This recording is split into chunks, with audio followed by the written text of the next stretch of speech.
En 2001, avec les investissements qu'on a faits là, on était capable d'arriver avec l'ASRA qu'on avait à ce moment-là.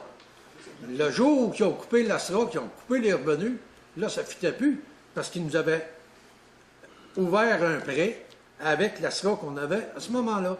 Mais là, la coupure venait. Ils n'ont pas coupé mon prêt. Ils ont coupé le revenu.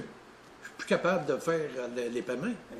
Suite à ça, en 2010, décembre 2010, que le ministre Lessard annonce au niveau de l'UPA, au niveau du congrès de l'UPA au mois de décembre, que le 15 dans l'étude de coût de production, pas le 15, le 25 inférieur qui coupait de l'étude de coût de production, qui nous ôtait encore à peu près 5 $ par part.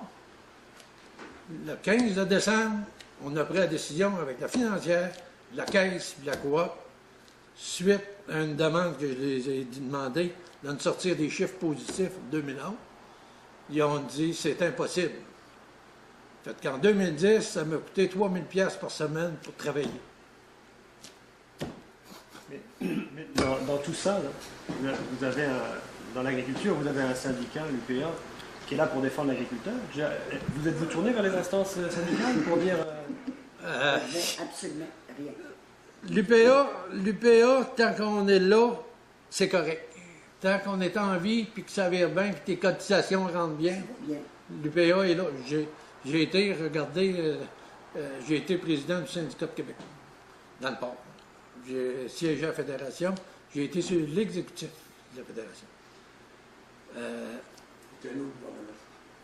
C'est sûr, c'est des grosses machines, c'est dur à virer de bord, mais il reste une chose un matin, vérifier au niveau de l'UPA un matin comment il y a de personnes qui sont sur les conseils d'administration dans le port, je vous dis, là, qui sont à la fédération, qui sont vraiment indépendants. Posez-leur la question s'ils sont attachés à quelle entreprise que ce soit. Allez y trouver. Donc vous partez du principe que vous payez des cotisations à un syndicat, mais que vous n'avez pas la défense attendue. Bien, normalement, là, les producteurs, le nombre de producteurs qui perdent un matin, les entreprises, ou qui sont obligés de faire, comment je dirais,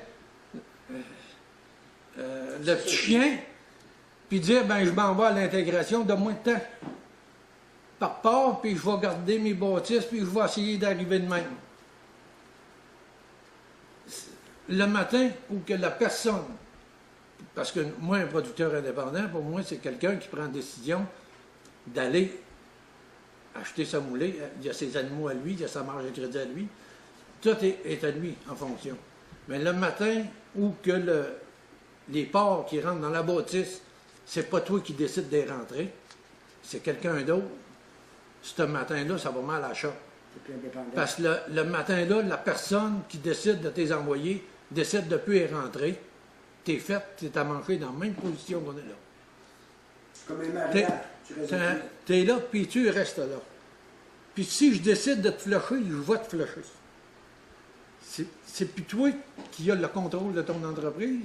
C'est le fournisseur, en fait. C'est le fournisseur. C'est le fournisseur qui prend le contrôle de l'entreprise. C'est ça. Mais tu as encore des investissements, tu as encore des bâtisses, puis il faut que tu les entretiennes.